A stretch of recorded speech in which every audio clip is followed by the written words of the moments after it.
Hello everyone, good afternoon. कैसे हैं आप लोग? तेजी से लाइव जुड़ते जाएं आप मुझसे और आज की क्लास स्टार्ट की जाए। तेजी से आप लोग लाइव जुड़ते जाएं मुझसे और आज की क्लास स्टार्ट की जाए। वैसे मुझे लगता है कि अब तक आप लोग इतिहास विषय पर, अपने टॉपिक पर जो आपके सिलेबस में है उस पर सोचना शुरू कर चुके होंगे। मैंने पहली ही क्लास में आपको बताया था कि इतिहास को समझते हुए पढ़ना है। तो आशा करता हूँ अब तक जो 3 लेक्चर हुआ उसको आप लोगों ने ध्यान से सुना होगा, समझा होगा और आप लोगों ने प्रीवियस ईयर सॉल्व करते हुए इस टॉपिक से जो क्वेश्चन आए हैं वो भी देख लिया होगा। और क्यों नहीं देखा होगा, आप लोग मॉडर्न स्टूडेंट हैं और फास्ट हैं, है ना, मेहनती हैं। तो आज की डेट में क्या है कि जो बहुत फास्ट हो, समय की डिमांड के हिसाब से, कमीशन की डिमांड के हिसाब से चले, सफलता बहुत कम समय में वही सुनिश्चित कर पाता है। तो मैं जानता हूँ आप लोग जो है बहुत मेहनती बच्चे हैं, तो ऐसा कर रहे होंगे। तेजी से लाइव आप लोग जुड़ते जाएं और मैं सीधा टॉपिक पर आ जाऊं। आप लोगों तक मेरी आवाज़ क्लियर पहुंच रही हो तो एक बार यस लिख दें। आप लोग मुझे सुन पा रहे हैं? मेरी आवाज़ महादेव की नगरी वाराणसी तक पहुंच रही है? यदि पहुंच रही हो तो एक बार यस लिख दें। बहुत बढ़िया, बड़े फास्ट हैं आप लोग। बहुत तेज़ी से आप लोग यस लिख रहे हैं, मतलब मुझे आप लोग क्लियर सुन पा रहे हैं दिल्ली मुखर्जी नगर से। तो ऑनलाइन क्लास का ये जो बेनिफिट है वो आप लोग उठा पा रहे हैं और हम लोग भी इतनी दूर से बैठ करके आप लोगों को जो पढ़ाने का अवसर पा रहे हैं या ऑनलाइन क्लास का जो फ़ायदा उठा पा रहे हैं, ये भी लेटेस्ट है ना। जिस तरह से इंसान डेवलप करता जा रहा है, दुनिया डेवलप कर रही है, उसी डेवलपमेंट का ये फ़ायदा है जो हमें आपको मिल रहा है। लेकिन बड़ी मेहनत की है हमारे पूर्वजों ने इस डेवलपमेंट के लिए। मैंने कहा था कि हम लोग जंगलों में रहा करते थे, हम इंसान, पर वहां से मेहनत करते करते आप देखिए आज की डेट में प्लेन से उड़ रहे हैं, अन्य ग्रहों पर हमारे यान जा रहे हैं। तो हम लोग की ये जिम्मेदारी है और आने वाले समय में जो और वंशज आएंगे, हम लोगों के जो पीढ़ियां होंगी, वो और डेवलपमेंट के लिए मेहनत करें, है ना। इसी से इंसान जो है अपना अस्तित्व बना करके रखता है। एक समय जंगलों में रहा करते थे इंसान और बड़े खतरनाक माहौल में, बहुत सारे जानवरों के बीच, एक से बढ़कर एक जानवर, और प्रकृति ने उन सबको कुछ न कुछ जो है नेचुरल वेपन्स दिए थे। जैसे टाइगर की स्पीड बहुत अच्छी थी, है ना, लायन के पंजे में बहुत दम था। अब ये लोग क्या करते थे, इंसान का जीना हराम किए हुए थे, मार करके खा जाते थे इंसान बेचारा, सीधा साधा संवेदनशील प्राणी, जंगल में जीना मुश्किल था। लेकिन कहते हैं सबसे खतरनाक हथियार दिमाग होता है, और इसी दिमाग के बल पर आप लोग देखिए हम लोग जंगल से निकल करके और कहां से कहां पहुंच रहे हैं। तो हम लोगों को ये जो डेवलपमेंट है बच्चों, ये कंटिन्यू करके रखना है। चलिए, आप लोग अब तक जो है मेरी आवाज़ क्लियर सुन पा रहे होंगे, मेरा लेक्चर समझने लग गए होंगे। सीधा टॉपिक पर आता हूँ। मैंने आप लोगों से बताया हुआ था कि किस तरह से भारत पर मुस्लिम शासकों ने आक्रमण शुरू किया, कैसे मोहम्मद बिन कासिम ने आक्रमण किया और पॉजिटिव होके यहाँ से गया, विजय हासिल किया, लूटपाट किया उसने, और हराया भी बहुत सारे लोगों ने अरबियों को। मैंने ये कहा था बेटा कि जब भी भारत शक्तिशाली होगा, अब तक तो आप समझ गए होंगे कि मेरा लेक्चर मतलब बहुत ध्यान से सुनिए और आप लोगों को बड़ा अच्छा अनुभव होगा। जैसे जैसे टॉपिक बढ़ता जाएगा आपकी समझ बढ़ती जाएगी, सारे क्वेश्चंस आप सॉल्व करते चले जाएंगे, चाहे वो प्रीवियस ईयर में पूछे हुए हों या जो आ सकते हैं एग्जाम में। तो समझ बढ़ाइए। मैंने कहा था जब जब भारत शक्तिशाली होगा, दुनिया में किसी में हिम्मत नहीं कि वो भारत को हरा दे। लेकिन दुनिया भर के जो लुटेरे थे वो इंतजार करते रहते थे कि कब भारत कमजोर हो और कब भारत में घुसने का अवसर मिले। आप तो जानते हैं समय हमेशा समान नहीं होता, कभी अच्छा समय है तो कभी बुरा समय भी आता है। बहुत लंबे समय तक भारत शक्तिशाली रहा, लेकिन जब कमजोर हुआ उसी समय पर पड़ोसी देशों से आक्रमणकारी घुसने लगे भारत में, जैसे कि मोहम्मद बिन कासिम। लेकिन पाकिस्तान क्षेत्र का ये होता था, बहुत ध्यान से सुनना बच्चों, यूपीएससी स्टेट पीसीएस के कंपटीटर हो आप, तो यहां पर क्या है कि बहुत ध्यान से सुनना, अपना जो बॉर्डर का स्टेट होता था, सीमावर्ती जो प्रदेश थे भारत के, वो थोड़ा सा कमजोर होते थे, क्योंकि छोटे छोटे टुकड़ों में बटे होते थे वो। और वैसे भी कोई विदेश से आक्रमण करे तो सबसे पहले उन्हीं को झेलना पड़ता था। एक समस्या ये भी थी कि जब जब भारत टूटा है तो सबसे पहले जो सीमावर्ती प्रदेश थे, खास करके उधर पाकिस्तान की तरफ जाइए और इधर बांग्लादेश की तरफ जाइए, मैं आपको आगे पढ़ाऊंगा, आप समझ जाएंगे। जब जब भारत टूटा है सबसे पहले यहीं के लोग विद्रोह करते थे। यहां पर डिमांड होती थी कि हमको अलग होना है, कुछ इस तरीके की सिचुएशन हो जाती थी। और उसका नतीजा प्रेजेंट में आप देखिए कि इधर पाकिस्तान अलग है, इधर बांग्लादेश अलग है। ज्यादातर जो भारत पर कंट्रोल करके रखते थे शासक, उनका फोकस जो है दिल्ली और आसपास के क्षेत्रों पर होता था। मतलब यहाँ राजधानी बना के रहते थे वो, और राजधानी से पूरा अपना साम्राज्य जो है उस पर कंट्रोल करते थे। लेकिन साम्राज्य के जो सुदूरवर्ती प्रदेश थे उन पर कंट्रोल करना बड़ा कठिन कार्य था। उस समय प्लेन या जो है एयरफोर्स तो होती नहीं थी कि थोड़े समय में ही अपनी सेना पहुंचा दी जाए। पैदल सेना थी जिसको जाने में बड़ा टाइम लगता था। तो बहुत दूर तक जा करके फिर वहां पर अपना कंट्रोल बना करके रखो आप, फिर सेना भेजो, फिर जरूरत पड़ने पर सेना मंगाओ भी। तो ऐसे में बड़ा कठिन कार्य होता था। इसलिए क्या होता था कि जो दूर रहता था राजा के राज्य से, जो सुदूरवर्ती प्रदेश थे, वो समस्या खड़ी करते थे। और पाकिस्तान और खास करके बांग्लादेश की तरफ आप ये बहुत ज्यादा देखेंगे। अभी देखो मुस्लिम शासक भारत में शासन करने जा रहे हैं, इनकी भी हालत खराब होगी। इन दोनों क्षेत्र पर कंट्रोल करने के लिए इनको बड़ी मशक्कत करनी पड़ेगी। तो हमेशा ये जो बॉर्डर के प्रदेश थे अपने यहाँ के छोटे छोटे टुकड़ों में टूटे रहते थे। इसीलिए जब सिकंदर ने भी आक्रमण किया था तो मैंने कहा था कि 30 से ज्यादा राज्य थे वहां पर, छोटे छोटे टुकड़ों में बटे हुए थे। मोहम्मद बिन कासिम ने आक्रमण किया तो छोटे छोटे देखिए कितने टुकड़े थे। लेकिन जब आप पाकिस्तान से भारत में प्रवेश कर जाएं, वर्तमान समय के मैप के हिसाब से बता रहा हूं, पाकिस्तान से आप आगे बढ़ते हुए भारत में जब आ जाएंगे तो भारत में बड़े ताकतवर शासक हुआ करते थे। क्योंकि यहां पर क्या था कि खेती योग्य जमीन बहुत अच्छी थी, पॉपुलेशन बहुत अच्छी थी, राजा अपना साम्राज्य बढ़ा लेता था, सेना खड़ी कर लेता था। पहले ही लेक्चर में ये सब मैं बता चुका हूं। अभी तो थोड़ा सा आपसे इसलिए कह रहा हूं कि कुछ बातें आपको याद आ जाएं और मैं कुछ और ढंग से कॉन्सेप्ट आपको बता सकूं।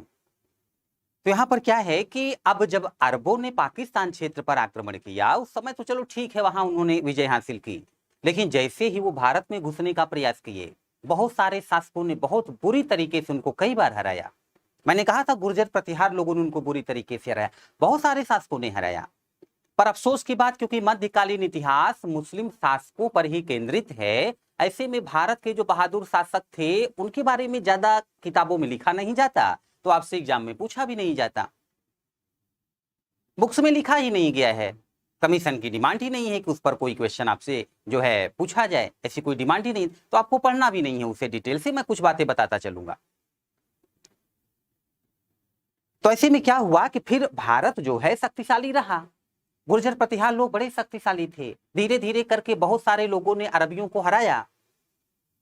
तो भारत पर कब्जा करना कठिन कार्य रहा। मुस्लिम आक्रमणकारी भारत पर आक्रमण करते रहे पर कुछ कर नहीं पाते थे, भारत शक्तिशाली था। लेकिन जिस समय महमूद गजनवी ने बेटा आक्रमण किया, उस समय की हालत ये थी, गुर्जर प्रतिहार मतलब वो पश्चिम भारत में रहा करते थे।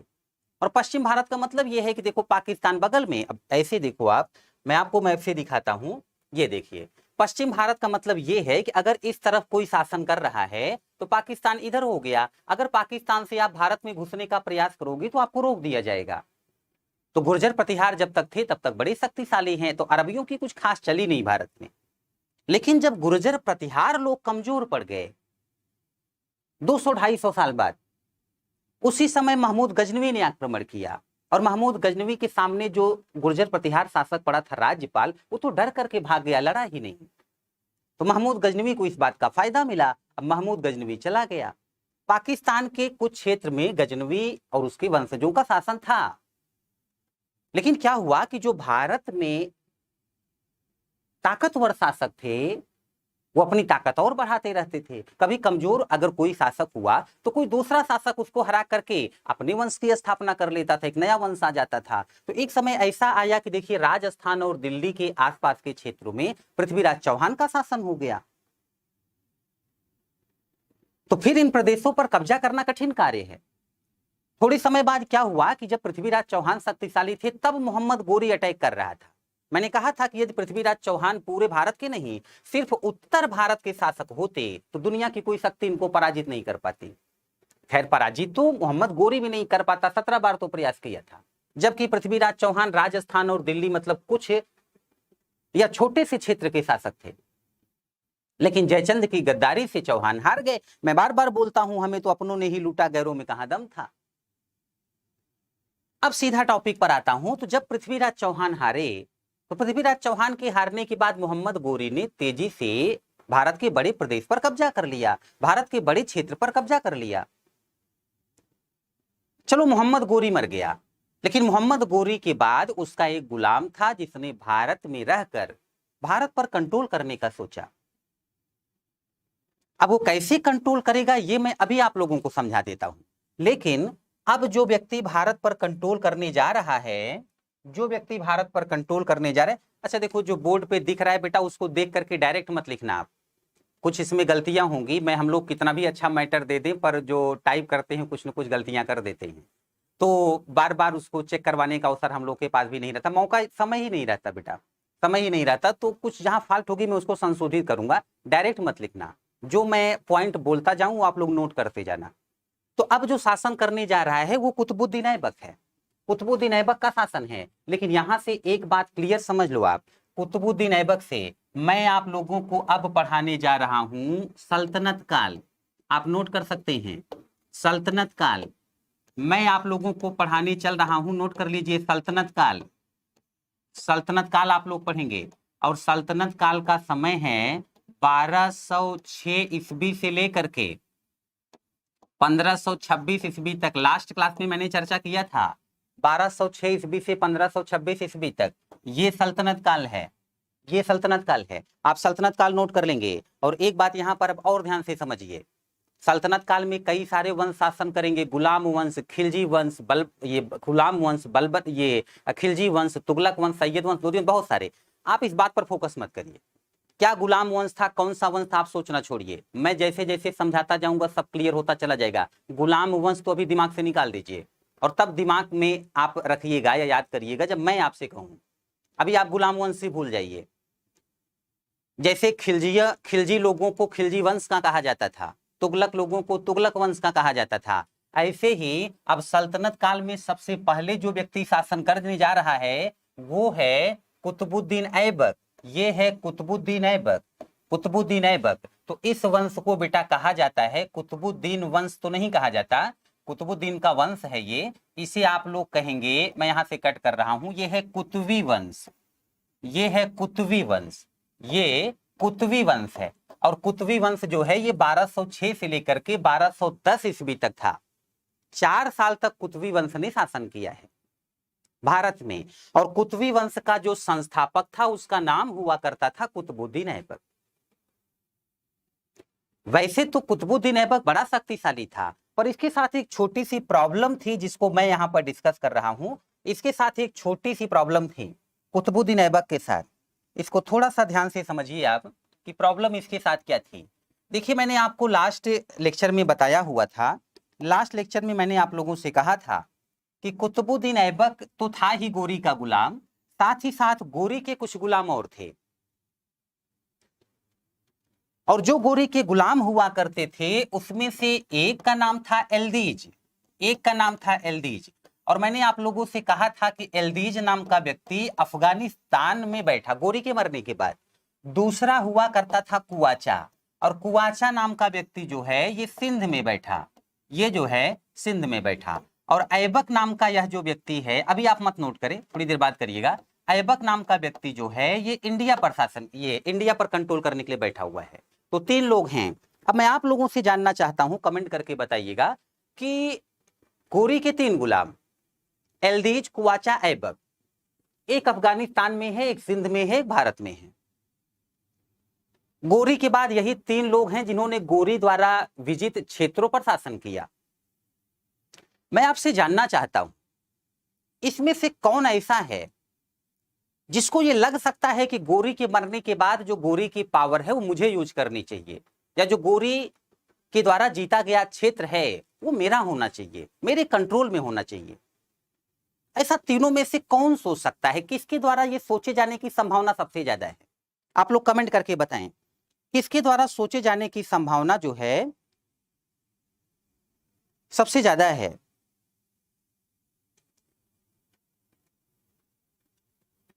बताएं। ज्यादातर लोग ऐबक लिख रहे हैं। देखो थोड़ा सा कॉमन सेंस लगाओ। गोरी कहां से था, ये भी कमेंट करके बताएं आप। गोरी कहां से था? वर्तमान समय के हिसाब से पूछूं तो आप वर्तमान समय के क्षेत्र के हिसाब से बताइए। भारत, पाकिस्तान या अफगानिस्तान? गोरी कहां से था? कुछ लोग सही उत्तर दिए हुए हैं। एल्दीज, बिल्कुल। बताएं गोरी कहां से था? मोहम्मद गोरी कहां से था? भारत, पाकिस्तान या अफगानिस्तान? मोहम्मद गोरी कहां से था? भारत, पाकिस्तान या अफगानिस्तान? मोहम्मद गोरी कहां से था? भारत, पाकिस्तान या अफगानिस्तान? बता सकते हैं। मोहम्मद गोरी कहां से था? ठीक है, अफगानिस्तान। तो क्या हुआ कि मोहम्मद गोरी अफगानिस्तान में बैठता था, और मोहम्मद गोरी के बाद जो अफगानिस्तान में बैठेगा, मोहम्मद गोरी की जगह पर बैठेगा, उसी को फीलिंग आएगी कि गोरी की जगह तो मैंने ली है। अब तो जैसे गोरी शासन करता था वैसे मैं करूंगा अब। और मैंने आपसे कहा कि 3 गुलाम हैं यहां पर, 3 गुलाम हैं। देख लो बेटा ध्यान से, समझो मेरा लेक्चर, समझा करो, फैक्ट अपने आप याद हो जाएगा, विश्वास करिए आप। यहां पर क्या है, एक अफगानिस्तान का एल्दीज है, दूसरा इधर पाकिस्तान में कुवाचा, और पाकिस्तान और भारत के कुछ क्षेत्रों पर ऐबक है। तो एल्दीज को लगता था कि जैसे गोरी के ऑफिसर थे एल्दीज और ऐबक जैसे लोग, वैसे अब मेरे ऑफिसर हो जाएं। पहले गोरी के कहने पर चलते थे, अब मेरे कहने पर चलें। पहले गोरी जो कहता था वो ये लोग करते थे, अब मैं जो कहूं वो ये लोग करें। इसीलिए गोरी के बाद जब एल्दीज बैठा अफगानिस्तान में शासन करने, तो एल्दीज ने बाकी दोनों गुलामों से ये कहा कि गोरी के जैसे आप लोग ऑफिसर थे वैसे मेरे ऑफिसर रहना, कंट्रोल करिए, वहां पर शासक मत बनिएगा, अधिकारी की तरह वहां पर कंट्रोल करिए, किंग बनने का प्रयास मत करना आप लोग। अच्छा, क्योंकि ये बड़ा शक्तिशाली था एल्दीज, तो बाकी दोनों इससे डर गए। कुवाचा भी डर गया और ऐबक भी डर गया। तो आज के बाद ऐबक भारत में है जरूर, कंट्रोल भी रखेगा। जितने लोग भारत में विद्रोह करेंगे, चाहे वो राजपूत हो या कोई और हो, ऐबक उनको मारेगा, उनसे लड़ेगा, लेकिन शासक की हैसियत से नहीं। वो अपने आप को एक ऑफिसर मानता है। और यहां तक कि ऐबक को लगा कि कहीं एल्दीज शंका न करे मुझ पर कि मैं भारत का शासक बनने जा रहा हूं, इसीलिए ऐबक भारत में, वर्तमान समय का जो भारत है या अपना जो बॉर्डर है पूरा भारत का, उसके अंदर कैपिटल नहीं बनाई, उसने कैपिटल ही बनाई, उसने कैपिटल ही बनाई। आप यहां देखें, इस व्यक्ति ने राजधानी जो बनाई बच्चों, वो यहां पर पाकिस्तान में लाहौर, पाकिस्तान में लाहौर, दिल्ली को राजधानी नहीं बनाया। इसीलिए कई बार पूछा हुआ क्वेश्चन है कि जो ऐबक है वो जो है उसकी राजधानी कहां थी, तो लाहौर में थी। अब आप समझ पा रहे हो क्यों राजधानी लाहौर बना रहे। इतिहास रटने का विषय नहीं है, इतिहास समझने का विषय है। बहुत इंटरेस्टिंग सब्जेक्ट है ये। आप लोग मेरे साथ 2-4 लेक्चर तक बने रहिए, उसके बाद देखिएगा आप इस सब्जेक्ट को पसंद करने लग जाएंगे। ऐबक की जो कैपिटल है वो लाहौर हुआ करती थी, तो ऐबक ने अपनी राजधानी लाहौर बना करके यह साबित करने का प्रयास किया कि मैं भारत में शासन करने नहीं जा रहा, बिल्कुल टेंशन मत लीजिए, मैं बस ऑफिसर की हैसियत से काम करूंगा। इसीलिए ऐबक ने अपनी जो राजधानी बनाई वो राजधानी बनाई लाहौर। वो राजधानी इसने जो है लाहौर बनाई थी। इसने जो राजधानी बनाई उसको लाहौर बनाया, उसको लाहौर बनाया। एक बात यहां पर मैं और क्लियर कर दूं, वैसे तो गोरी का एक भतीजा हुआ करता था, गोरी का भतीजा हुआ करता था गयासुद्दीन, गयासुद्दीन, उसने कुतुबुद्दीन ऐबक को दासता से मुक्त किया था, ये दासता से मुक्त किया था, मुक्त कर दिया था। 1208 ईस्वी में ही उसने ये कहा कि मैं गोरी का वंशज हूं, ब्लड रिलेशन है मेरा, आप लोग गुलाम ठहरे। कुछ खास पावर इसके पास है नहीं, बट फिर भी इसने अफगानिस्तान से अपना मैसेज भिजवाया कुतुबुद्दीन ऐबक के पास कि मैं आपको गुलामी से स्वतंत्र करता हूं, आप गोरी के गुलाम थे पर मैं उनका वंशज होने के नाते आपको मुक्त करता हूं, आप गुलाम नहीं हैं। अब हकीकत में यह व्यक्ति गुलाम नहीं है, लेकिन फिर भी गुलाम वंश का ही कहा जाता है। और यही क्या, इसका गुलाम था इल्तुतमिश, मैं आगे बात करूंगा। इल्तुतमिश ने जाटों से एक बार मोहम्मद गोरी को बचाया था, तो गोरी ने ऐबक से कहा कि इसका ध्यान रखना, बहुत अच्छा बच्चा है, इसके लिए कुछ करो। तो ऐबक ने इल्तुतमिश को भी गुलामी से स्वतंत्र कर दिया था। ये अब गुलाम है नहीं, अभी जब ये शासक बने तो गुलाम नहीं थे, या ऐबक शासक बना तो कुछ समय बाद गुलाम नहीं रहा, इल्तुतमिश तो शासक बना तो गुलाम था ही नहीं, बट फिर भी गुलाम वंश कहा जाता है। आपसे क्वेश्चन ऐसे ही आएगा। अब आप उसको जो लिखा जा चुका है, चाहे उसकी गलती कहिए कि क्यों नहीं सुधारा जा रहा, हटा दीजिए, ये गुलाम वंश था ऐसा कहना बंद कर दीजिए। तो यहाँ पर क्या है बेटा, वैसे आप लोग कमेंट तो बहुत सारे कर रहे हैं, लेकिन मैं पढ़ाते समय कमेंट नहीं देख पाता, मेरा पूरा फोकस आपको समझाने पर होता है। डाउट आपसे पूछूंगा, मुझसे जो क्वेश्चन करने का मन करे आप करना, बिना आपको संतुष्ट किए मैं नेक्स्ट टॉपिक नहीं उठाऊंगा, लेकिन जब तक मैं बोलूं सिर्फ सुनते रहो, सुनते रहो। हाँ बेटा बिल्कुल, लाहौर भी हिंदुस्तान का ही हिस्सा था, तो वैसे अफगानिस्तान तक बॉर्डर अपना जाना चाहिए था। आप लोग तो बुद्धिमान है, इतना तो समझ ही जाते होंगे। बस ये है कि लाहौर में रहने का मतलब ये है कि भारत में राजधानी बनाते आप, इसका मतलब है कि आप कंट्रोल कर सकते हो, ऐसी शंका हो जाती वो एल्ड्रिच को, तो इसने लाहौर को कैपिटल बना लिया, बस इतना ही है। था तो सब भारत का ही। समय समय पर भारत, देखो बहुत पहले से भारत था, बहुत पहले पुराणों में ही लिखा जा चुका है कि ये हिंद महासागर के उत्तर और हिमालय के दक्षिण में जो है वो भारत है, वहां की संतानें भारतीय हैं। बट ये है कई बार भारत टूटता रहा, फिर एक होता रहा, टूटता रहा, ऐसा चलता रहा। तो उस समय तो पाकिस्तान पूरा का पूरा भारत के पास ही है, तो लाहौर भारत में ही था। तो ऐसे में क्या है कि ये मुक्त करते हैं, तो इसने अपनी राजधानी लाहौर बना करके वहां से कंट्रोल करना शुरू किया। अच्छा, ये जो कुतुबुद्दीन ऐबक है, ये सुरीली आवाज में कुरान गाया करता था, तो इसकी कुछ उपाधियां हैं, टाइटल आप नोट कर लेंगे। टाइटल जो है, एक टाइटल तो है इसकी कुरान खां, सुरीली आवाज में कुरान गाता था, आपसे पूछा जाता है। दूसरी बात, यह व्यक्ति भारतीयों को लूट करके बहुत सारा पैसा अपने लोगों को दिया करता था, दान कर दिया करता था, लाखों का दान करने वाला। अच्छा, दूसरे द्वारा कमाया गया जो पैसा है, अब उसे लूट करके आप दानी बन जाइए, तो सोचिए फिर क्या मतलब है। बहुत बड़े दानी हो सकते हैं आप, अपनी मेहनत का दान करो तब समझ में आता है कि दान कितना कर सकते हो आप, या अगर अपनी हैसियत से ज्यादा करोगे तब तो महादानी कहलाओगे। यहां लूट करके दान हो रहा है, बट इसी दान पर यह व्यक्ति लाख बख्श कहा जाता है, लाखों का दान करने वाला। भारतीयों से अपने लोगों को बचाया करता था, जब भारतीय इसके लोगों को मारते पीटते थे, ये बड़ी बहादुरी से बचाता था। इसीलिए एक कहानी आती है इतिहास में राजकुमार हातिम की, आप लोगों ने मूवी देखी होगी, जितेंद्र की बनी थी हातिम ताई। तो यह व्यक्ति हातिम सेकंड कहलाता है, यह भी इसका टाइटल है, नोट करते जाना, इसका टाइटल है हातिम सेकंड। इसे लॉर्ड ऑफ मून कहा जाता था, चंद्रमा का स्वामी। दरअसल कुतुबुद्दीन ऐबक का मीनिंग ही होता है चंद्रमा, तो इसे लॉर्ड ऑफ मून कहते हैं, चंद्रमा का स्वामी। और इसके अलावा इसको न्यायपूर्ण राजा कहा जाता था। खैर अब कैसा न्याय, किसके लिए न्याय, भारतीयों के लिए तो समस्या ही खड़ी हो गई है, तो कैसा न्याय हो सकता है। बट इसके जो अपने लोग हैं, कम से कम उनको जो है अगर न्याय मिल जाए तो समझिए बहुत बड़ी बात है। अब ये तो कुतुबुद्दीन ऐबक के बारे में कुछ बेसिक बातें हो गई, लेकिन सबसे बड़ा चैलेंज है कुतुबुद्दीन ऐबक भारत पर कंट्रोल कैसे करे। बहुत कठिन कार्य है, भारतीय आसानी से गुलामी बर्दाश्त नहीं करेंगे।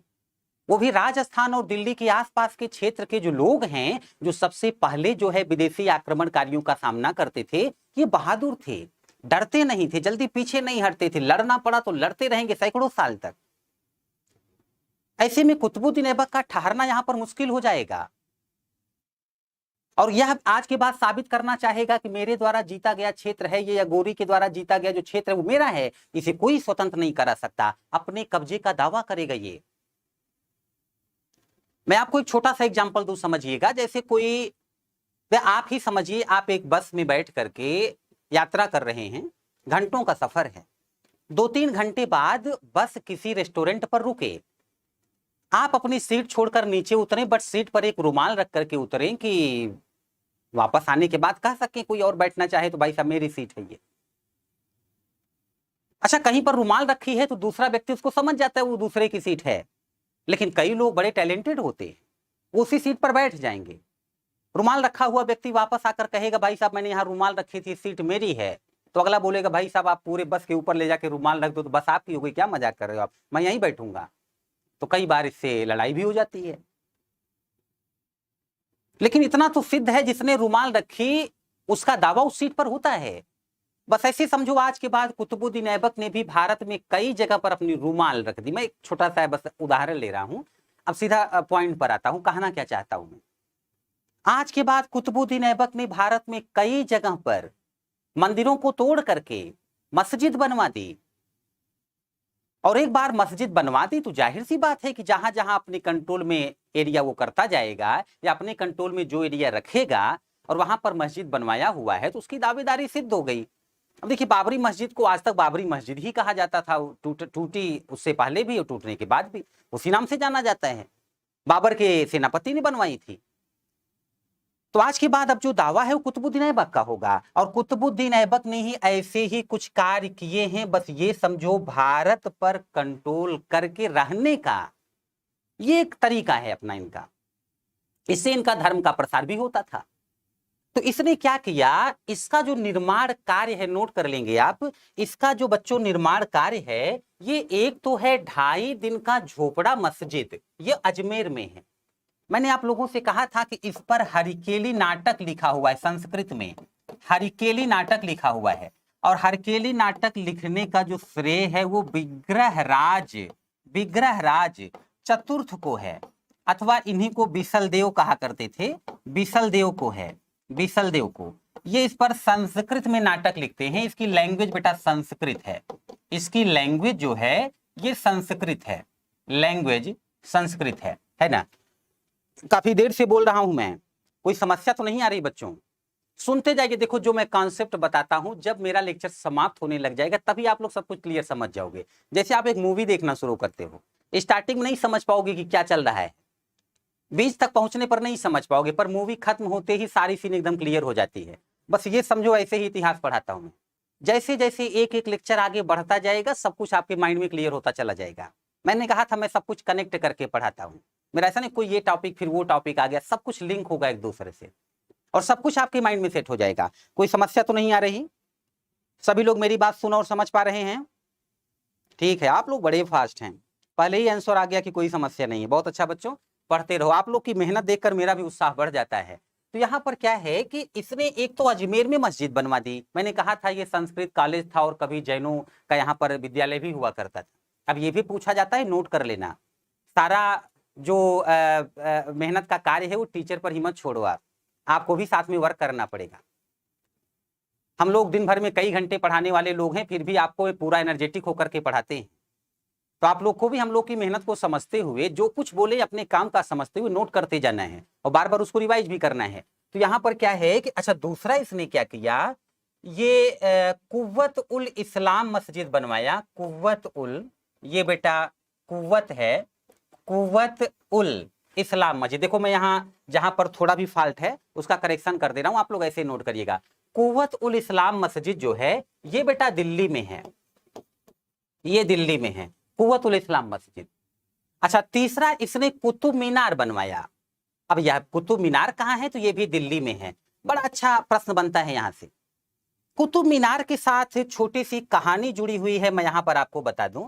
दरअसल ये जो कुतुब मीनार है, जैसे आप कहें कि मुमताज महल की याद में ताजमहल बना हुआ है, ऐसे क्या है कि मुमताज महल की याद में ताजमहल बना है, ये आप जानते हैं। तो हर बार पत्नी की ही याद में कोई कार्य नहीं होता ऐसा जो बेमिसाल हो, दुनिया उसे याद रखे। कई बार माता पिता गुरु की याद में भी कुछ हो जाता है। ऐसे कुतुबुद्दीन ऐबक के एक गुरु हुआ करते थे जिनका नाम था कुतुबुद्दीन। कुतुबुद्दीन आप लोग नोट कर लेंगे, कुतुबुद्दीन। वैसे आगे मैंने ये पीडीएफ में दिया भी हुआ है, कुतुबुद्दीन बख्तियार काकी। अब कुतुबुद्दीन बख्तियार काकी एक सूफी संत थे। मुस्लिमों में जो संत होते हैं उनको सूफी संत कहते हैं, आज भी होते हैं, सूफी संत थे। ये कुतुबुद्दीन ऐबक के गुरु हुआ करते थे और इन्हीं की याद में इसने कुतुब मीनार बनाया था, इन्हीं की याद में। आगे ये पॉइंट है भी, आगे ये पॉइंट है भी। देखिए, कुतुब मीनार जो है ये कुतुबुद्दीन बख्तियार काकी, सूफी संत कुतुबुद्दीन बख्तियार, ये बेटा बख्तियार है, कुतुबुद्दीन बख्तियार काकी, कुतुबुद्दीन बख्तियार काकी की याद में बना है। बट यहाँ पर क्या है कि एक छोटा सा कॉन्सेप्ट और है, वो भी बड़े ध्यान से सुन लीजिए, आप लोगों से पूछा जाता है। और वो कॉन्सेप्ट ये है कि जो कुतुब मीनार है, जो कुतुब मीनार है उसमें ये है कॉन्सेप्ट कि कुतुब मीनार का जो अभी जो सिचुएशन है, देखिए कुतुब मीनार में कुछ कुल 5 मंजिला है, ध्यान से सुनते रहिएगा। इसका जो पहला मंजिला है इसको बच्चों बनवाया था ऐबक ने, इसको बनवाया था ऐबक ने, लेकिन ऐबक इसे पूरा नहीं करा पाया और मर गया। अब उसके बाद यानी बहुत समय बाद इसका दूसरा मंजिला, उसके बाद तीसरा मंजिला और चौथा मंजिला ये बनवाया था इल्तुतमिश ने, जो ऐबक का ही गुलाम था। इल्तुतमिश ने बनवाया था। बाद में क्या हुआ कि बहुत समय बाद एक तूफान आया और उस तूफान से ये चौथा मंजिला गिर गया। वैसे दिल्ली का तूफान होता बड़ा खतरनाक है। मैं आपको बताऊं, कई साल पहले यहाँ मुखर्जी नगर में हम लोग पढ़ा रहे थे, तो बहुत सारा अतिक्रमण हटाने के लिए सरकार ने कार्य करना शुरू किया और बहुत सारे जो बिल्डिंग थे वो तोड़े जाने लग गए, बहुत सारी बिल्डिंग तोड़ी जाने लग गई। तो कई सारा हाल हम लोग का डैमेज हो गया जहां हम लोग पढ़ाते थे। ऐसे में मुखर्जी नगर से थोड़ा सा हट करके यहाँ बहुत सारा और क्षेत्र है, जीटीबी नगर, जहांगीरपुरी, तो कुछ अन्य जगह पर कोचिंग वालों ने हॉल लिया और हम लोग को जा करके वहां पढ़ाना पड़ता था। तो क्लास तो ऐसी रहती है कि सुबह एक हॉल में घुसे, फिर वहां से दूसरा हॉल, तीसरा हॉल, कब सुबह से शाम हो गई पता ही नहीं चलता। बट ऐसे में थोड़ा सा अब एक जगह से दूसरी जगह जाना पड़ गया, तो हम लोग जाते थे, अच्छा भी लगता था। एक बार मैं एक जगह पे पढ़ा करके फिर मुखर्जी नगर आ रहा था और बाइक से था, क्योंकि 4 व्हीलर से जाने का मतलब जाम बहुत लग जाता है, तो बाइक से आप पहुंच जाओ, 10-15 मिनट का रास्ता। वापस आ रहा था तो बड़ा भयंकर तूफान चला। दिल्ली में रहते मुझे बहुत समय हो गया था, पर ऐसे तूफान से कभी सामना नहीं हुआ। और हम लोग उत्तर प्रदेश के तो तूफानों से खेलने के आदी थे बचपन से ही। तूफान आता था तो हम लोग दौड़ करके फिर चक्कर लगाते थे इधर से उधर, बड़ा मजा आता था, बढ़िया हवा चल रही है, कितना भी तेज तूफान आए आनंद लेते थे हम लोग। तो मुझे लगा कि कैसा तूफान होगा, देखता हूं किस तरह का तूफान है, कुछ बचपन की यादें ताजा कर लेता हूं। लेकिन बहुत गलत निर्णय लिया मैंने वहां पर। 5-10 मिनट में ही जब वो तूफान आया और थमा, यहाँ का तूफान इतना समझिए धूल मिट्टी अपने साथ लाता है कि जैसे धूल भरी आंधी हो। 5-10 मिनट बाद ही ऊपर से नीचे तक मैं बस समझिए कि पूरा शरीर पर धूल ही धूल दिख रहा था। उसी हालत में अब मुझे क्लास में जाना था तो कैसे जा सकता था, तुरंत भाग करके घर गया मैं कि कपड़े चेंज करके फिर नेक्स्ट क्लास में जाऊं। और जैसे घर पहुंच करके मैंने गेट को नॉक किया, मिसेज ने गेट खोला और गेट खोलते ही सबसे पहला प्रश्न था, भाई साहब आप कौन? मुझे अपना परिचय देना पड़ा कि मैं ही हूं, खोलिए, ये दिल्ली की तूफान ने ये दशा कर रखी है।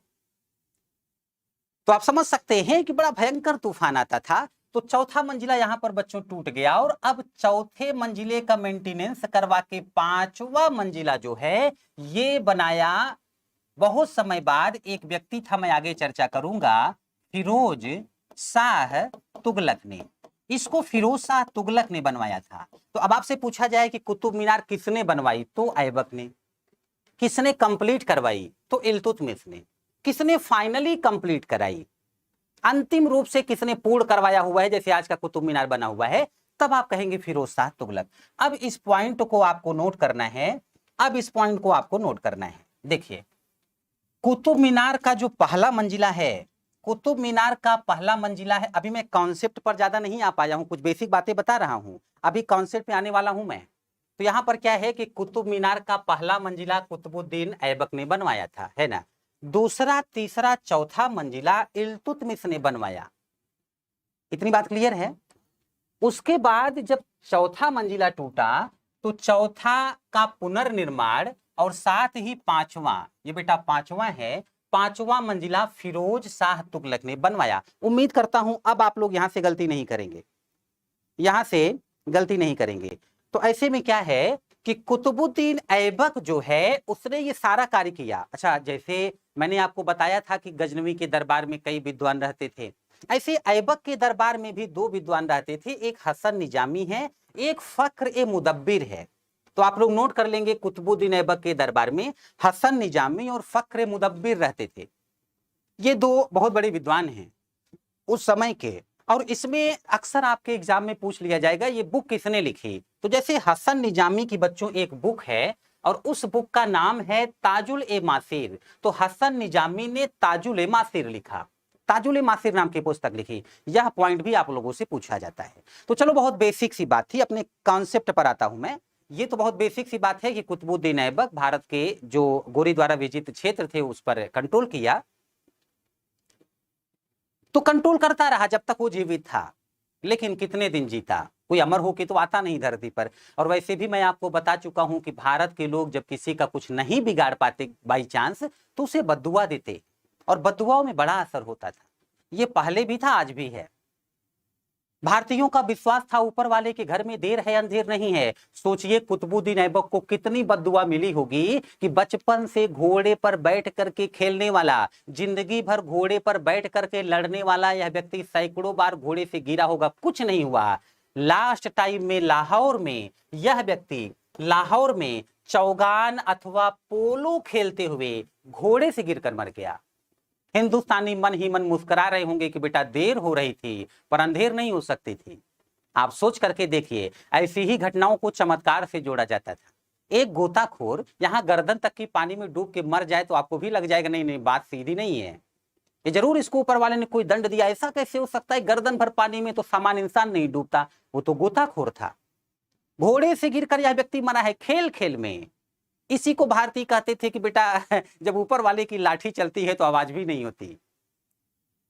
मैं यहां पर मजाक भले ही कर रहा हूं, पर मैं बोल चुका हूं कि मैं मजाक में भी क्लास में मजाक नहीं करता।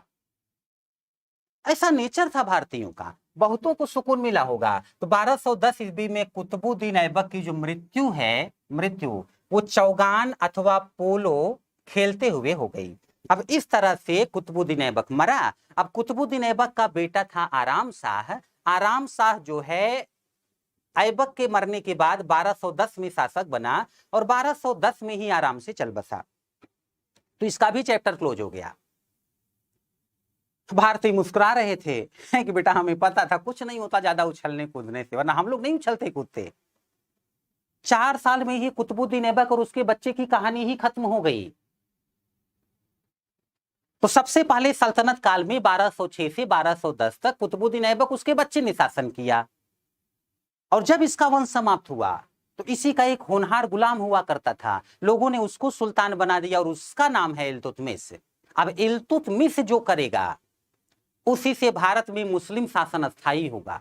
ये तो बस उछल कूद मचाता रहा, लोगों से लड़ करके उनको अपने कंट्रोल में रखना। अब इल्तुतमिश क्या करेगा ये बात मैं आपको बहुत ही डिटेल से बताऊंगा। अब कॉन्सेप्ट है बच्चों, अब आपको मेरी बात और ध्यान से सुनना होगा। ये तो बेसिक बातें थी जो पूछी जाती है, पर इससे पहले मैं बढ़ूं इसके आगे, आप लोग मुझे बताएं, सारे लोग मेंटली प्रेजेंट हैं क्लास में? सारे लोग मेंटली प्रेजेंट हैं? सारे लोग मेंटली प्रेजेंट होकर मुझे सुन रहे हैं? सुन रहे हो तो बताएं। वेरी गुड, बहुत अच्छा बनारस के बच्चों, बहुत अच्छा, वेरी गुड। बहुत अच्छा लगता है आप लोग के साथ, बहुत अच्छा लगता है। और जब टीचर को बच्चों के साथ रहना अच्छा लग जाए, उनको पढ़ाना अच्छा लग जाए क्लास में, वो ऑनलाइन हो या ऑफलाइन, तो और इंटरेस्टिंग तरीके से पढ़ाता है। निश्चिंत रहिए, बहुत इंटरेस्टिंग तरीके से मैं पढ़ाऊंगा, लेकिन कमीशन की डिमांड को ध्यान में रखते हुए, सिलेबस को ध्यान में रखते हुए। और उम्मीद करता हूं आप लोग भी गंभीरता से पढ़ेंगे, हल्के भी मत लीजिए किसी भी पॉइंट को। कौन सा एग्जाम हॉल में आपके सामने क्वेश्चन के रूप में आ जाए पता भी नहीं चलेगा। तो यहाँ पर क्या है कि अब जो है जिस शासक के बारे में मैं पढ़ाने जा रहा हूं, जिस शासक के बारे में बच्चों अब मैं पढ़ाने जा रहा हूं, उसका नाम है इल्तुतमिश। और अब जिस वंश की स्थापना हुई है, अब जिस वंश की स्थापना हुई है, उस वंश का नाम है ये शमसी वंश। उस वंश का नाम है बच्चों शमसी वंश, शमसी डायनेस्टी। और शमसी डायनेस्टी 1210 से 1265 एडी तक है, 1210 से 1265 ईस्वी। अब मैं जब बोलूंगा तो बहुत देर तक बोलूंगा, अब मतलब इतना भी नहीं कि कोई समय की लिमिट ही नहीं होगी, बिल्कुल होगी। थोड़ा समय लूंगा ये समझाने के लिए पूरा का पूरा कॉन्सेप्ट और इल्तुतमिश के बारे में, बट एक बार फिर मैं आपको कष्ट दूंगा। एक बार एक काम करिए, आप लोग जो है कंसंट्रेशन बढ़ा लीजिए, मेंटली प्रेजेंट हो जाइए, और जितनी देर तक मैं बोलता रहूं एक एक सेंटेंस बहुत ध्यान से सुनते रहना, क्योंकि अब जो बोलूंगा वो बहुत महत्वपूर्ण है एग्जाम के लिए भी और आपके समझने के लिए भी। तो सारे लोग मेंटली प्रेजेंट हैं? सारे लोग मेंटली प्रेजेंट हैं? एक बार फिर से बेटा यस लिख दें, एक बार और कष्ट दूंगा। हाँ, इसके बाद मैं अब समझाता हूं। नहीं, मैं नहीं चाहता आपका दिमाग कहीं और जाए, मेरा 2 सेंटेंस भी आप सुनना अगर मिस कर दिए तो फिर पूरा लेक्चर ही नहीं समझ पाएंगे। तो बहुत बढ़िया, सारे लोग मेंटली प्रेजेंट हैं, मैं आगे बढ़ता हूं, सुनते रहिए। इल्तुतमिश नाम का यह जो व्यक्ति है, इसको लगा इल्तुतमिश को कि मैं भारत पर क्यों ना शासन करूं, मैं किसी अफगानिस्तान के शासक के कंट्रोल में रहकर क्यों काम करूं। और मैं आप लोगों से बार बार कहता रहा हूं कि अगर भारत पर शासन करना है या किसी क्षेत्र पर शासन करना है तो राजा की जो राजधानी होती थी वो क्षेत्र के सेंटर में होती थी। जैसे देखो, अगर लाहौर में आपकी कैपिटल है और बंगाल में विद्रोह हो गया तो आप यहां से सेना भेजिए, बहुत बड़ी सेना इधर बंगाल में, पता चला कि आपने बहुत बड़ी सेना बंगाल में भेज दी, अब राजधानी में सेना छोटी है, उसी समय कोई अफगानिस्तान से अटैक कर दे तो आपका चैप्टर क्लोज। स्मार्ट बच्चे हैं, आप समझ गए होंगे मैं क्या कह रहा हूं। इसीलिए कैपिटल को सेंटर में रखा जाता। सोचो यदि दिल्ली को राजधानी बनाया जाए तो दिल्ली से पाकिस्तान पर भी कंट्रोल करो, सेना भेजो, जरूरत पड़ने पर बुला भी लो। इधर आप जो है मध्य प्रदेश की तरफ भी कंट्रोल कर सकते हो, बंगाल की तरफ भी कंट्रोल कर सकते हो, जम्मू कश्मीर की तरफ भी, दिल्ली सेंटर में हो जाएगी। अब जो व्यक्ति भारत में शासक बनने वाला है वो भारत में शासक ही बनने वाला है, नाम मात्र का नहीं, वास्तविक शासक। और ये इल्तुतमिश है। इसलिए इल्तुतमिश ने तुरंत फैसला किया कि मैं राजधानी को दिल्ली से ट्रांसफर करके, ये लाहौर से ट्रांसफर करके दिल्ली लाऊंगा। और इस व्यक्ति ने लाहौर से कैपिटल ट्रांसफर करके दिल्ली लाई। अब और ध्यान से समझना, मैं थोड़ा सा इमोशनली समझाता हूं, तो अब कॉन्सेप्ट में और इमोशनली घुसने वाला हूं मैं, और साथ में आपको भी इमोशनली समझना पड़ेगा। क्या है, जब कुछ आप पढ़ते हो उसमें अपना इमोशन लिंक कर दो और थोड़ा इंटरेस्ट लेने लग जाओ, आपको समझना और टीचर के लिए समझाना बहुत आसान होता है। तो यहां पर क्या है कि अब इस व्यक्ति ने राजधानी दिल्ली कर दिया, लेकिन दिल्ली राजधानी बनाना ही सब कुछ नहीं था। इसी से इल्तुतमिश का उद्देश्य नहीं पूरा हो जाएगा। आप समझिए, अगर लाहौर में कैपिटल बना के थे आप, तो भारत का कोई भी शासक आप पर अटैक करता और खतरा बढ़ जाता तो आप भाग करके अफगानिस्तान अपने देश में चले जाते, आप तब भी कुछ हद तक सेफ हो। दिल्ली में बैठने का मतलब है कि चारों तरफ दुश्मनों से घिरे होना, और यह चैलेंज इल्तुतमिश ने लिया है। उसको पता था लूट करके भाग जाना एक बात है, कोई विद्रोह करे उसके विद्रोह को खत्म करके उसे मार करके चले जाओ दूसरी बात है, लेकिन कहीं पर कंट्रोल करके वहीं बैठ जाओ, वो भी दूसरे के देश पर, ये सबसे कठिन बात है, सबसे कठिन कार्य है ये। वहां पर शासन करना बहुत बड़े चैलेंज का कार्य है, उतने अधिकारी होने चाहिए, कर्मचारी होने चाहिए। तो ऐसे में क्या है कि इस व्यक्ति ने ये किया, इल्तुतमिश ने एक तरीका निकाला शासन करने का भारत में। इसने जो क्षेत्र थे इसके पास भारत के, उसको क्या किया कि छोटे छोटे टुकड़ों में बांट दिया। ध्यान से समझो, छोटे छोटे टुकड़ों में बांट दिया, और छोटे छोटे टुकड़ों में बांट करके उस 40 भागों में बांटा, और 40 भागों में अपने विश्वास पात्र 40 अधिकारी नियुक्त किए, और उन अधिकारियों के पास हर छोटे से भाग में एक अधिकारी, उसके पास सेना होती थी। सेना का कार्य था उस क्षेत्र पर कंट्रोल करके रखना, अधिकारी का कार्य था उस क्षेत्र पर शासन करना, वहां से टैक्स लेना। देखो, अगर इल्तुतमिश आदेश दे देता कि हर भारतीय हमको टैक्स देगा, तो भारतीय क्यों देगा? अगर इल्तुतमिश किसी छोटे से क्षेत्र में 5000 की सेना और एक अधिकारी रख दे, अब 5000 सेना निकल पड़े तलवार लेकर के और लोगों की गर्दन पर तलवार रख के बोले लाओ टैक्स दो, कौन नहीं देगा? 40 भाग में इसने 40 अधिकारी बनाए। 40 अधिकारियों का कार्य था अपने क्षेत्र पर शासन करो, वहां से टैक्स लो, अपना खर्च चलाओ, बचा हुआ पैसा इल्तुतमिश के पास भेज दो दिल्ली। अब हर तरफ से पैसा इल्तुतमिश के पास आएगा, इल्तुतमिश भी निश्चिंत होकर आराम से शासन कर सकता है, क्योंकि बाकी प्रदेशों पर उसके अधिकारी शासन कर रहे हैं। यदि कोई विदेशी आक्रमणकारी इल्तुतमिश पर आक्रमण करता है तो ऐसे में इल्तुतमिश की सेना, सारे अधिकारियों की सेना इकट्ठा होकर के दुश्मन को मार देगी। सोचिए, दिमाग लगाकर एक झटके में इसने भारत के जो क्षेत्र थे इसके पास, उस पर कंट्रोल कर लिया। और ये जो संगठन है इसका, ये जो संगठन है इसका, इसे कहा जाता था दल, इसे कहा जाता था बच्चों दल चालीसा। इसे दल चालीसा कहा जाता था, इसको जो है दल चालीसा कहा जाता था, दल चालीसा। अथवा इसी को कहा जाता था दल चालीसा। ये दल चालीसा है, ये जो है दल चालीसा है, अथवा इसे ही तुर्काने चिहलगानी कहते थे। इसी को बच्चों तुर्काने चिहलगानी कहते थे। इसी को ये तुर्काने चिहलगानी कहते थे। इसी को तुर्काने चिहलगानी कहते थे। 40 लोगों का दल था ये, 40 लोगों का दल। तो इल्तुतमिश ने दल चालीसा अथवा तुर्काने चिहलगानी का गठन किया। ये 40 तुर्क सरदारों का एक संगठन है। मतलब आपने एक मूवी देखी होगी, सुना होगा, वो अली बाबा 40 चोर, अली बाबा 40 चोर। बस ये समझ लीजिए कि इल्तुतमिश अली बाबा है, बाकी 40। तो आज के बाद कम से कम शासन कर सकता है ये। अब एक और बात नोटिस करो, आप बहुत ध्यान से सुनना। जैसे देखो, जब छोटे छोटे क्षेत्र के अलग अलग शासक होते थे तो सबका अपना तरीका था शासन करने का, सबका अलग अलग कानून होता था, सबकी अपनी अपनी करेंसी होती थी। अब पता चले कि दिल्ली का कोई और शासक है, यूपी का कोई और, हरियाणा का कोई और।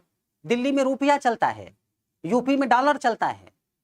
दिल्ली के व्यक्ति रुपया लेकर के निकला, उत्तर प्रदेश में घुसा और पेट्रोल पंप पे जाकर के रुपया निकाल करके बोला, भाई साहब पेट्रोल डाल देना गाड़ी में। पेट्रोल पंप वाला बोलेगा, दिमाग खराब है, यहाँ पर डॉलर चलता है। सोचिए कितना कठिन कार्य होता है। अगर छोटे छोटे क्षेत्र में अलग अलग शासक हैं, अलग अलग करेंसी है, तो व्यापार करना, एक जगह से दूसरी जगह जाना कठिन कार्य था। अगर पूरे क्षेत्र का कोई एक शासक है तो वो तो ये चाहेगा ना कि अलग अलग क्षेत्र में अलग अलग करेंसी नहीं, एक करेंसी हो। आज के बाद दिल्ली और उसके आसपास के जो भी क्षेत्र इल्तुतमिश के पास हैं, उसमें वो अपनी करेंसी जारी करेगा। वैसे मैं आपको बता दूं, ये जो दिल्ली है, ये जो दिल्ली है, दिल्ली का जो संस्थापक हुआ करता था बच्चों, इसका नाम था अनंगपाल तोमर। अनंगपाल तोमर बहुत पहले दिल्ली का संस्थापक। तोमरों से ही दिल्ली छीनी थी पृथ्वीराज चौहान ने। एक छोटी सी बात यहां और मैं क्लियर कर दूं, दरअसल पहले इसको दिल्ली नहीं कहा जाता था, इसको बच्चों ढिल्लिका कहा जाता था। इसको ढिल्लिका कहा जाता, कई नाम है इसके, योगनीपुर भी कहा जाता था, इंद्रप्रस्थ भी कहा जाता था, दिल्ली के कई नाम थे। ढिल्लिका आपसे पूछा जाता है, ढिल्लिका का संस्थापक कौन था? अनंगपाल तोमर। तो आज की बात क्या है, अब दिल्ली के आसपास के क्षेत्रों में इल्तुतमिश अपनी करेंसी लाने वाला है, अपना सिक्का जारी करेगा। और इल्तुतमिश ने जो है, इल्तुतमिश ने अपना सिक्का जारी किया। अच्छा, सिक्के का नाम क्या था ये तो मैं आपको बताने जा रहा हूं। यहां पर एक बात और भी क्लियर करता चलूं, अपना सिक्का जारी करेगा ये एक बात है, लेकिन जो अधिकारियों को जमीन दे रहा था ये शासन करने के बदले, कैश में पेमेंट ना दे करके जो जमीन दे रहा था, इसी को तो इक्ता कहते थे। अब नोट कर लेना आप, इल्तुतमिश ने भारत में इक्ता व्यवस्था की शुरुआत की थी।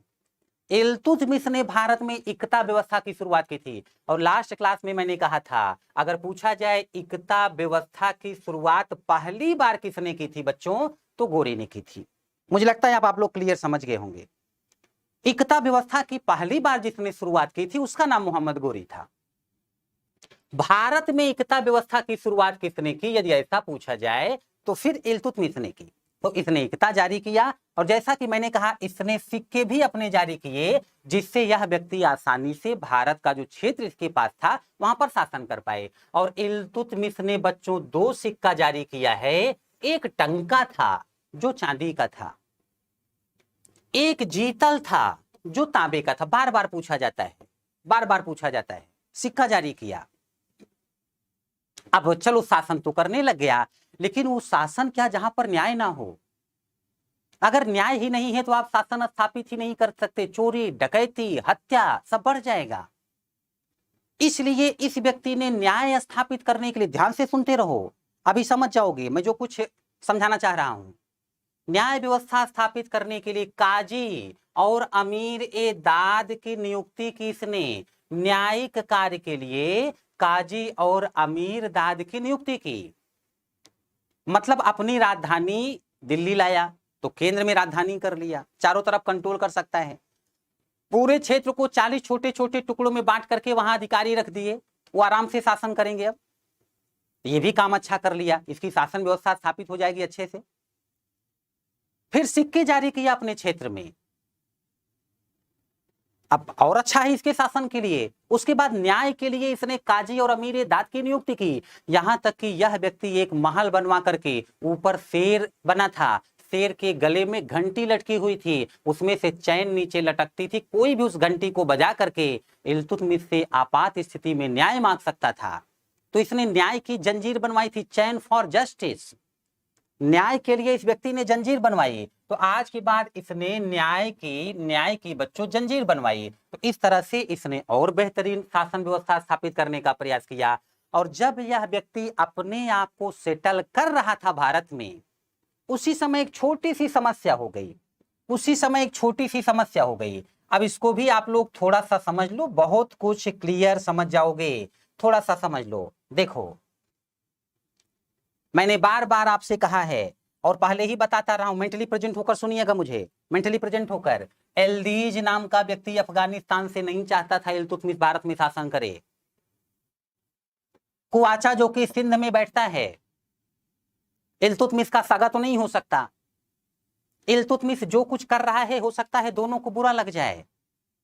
बट इसी समय की बात है, एक बहुत ताकतवर आक्रमणकारी हुआ, मंगोलिया से निकला, मंगोल था, बौद्ध धर्म का था, लेकिन ऐसी मार काट करता था कि जहां जाता था लाशों के ढेर लगा देता था।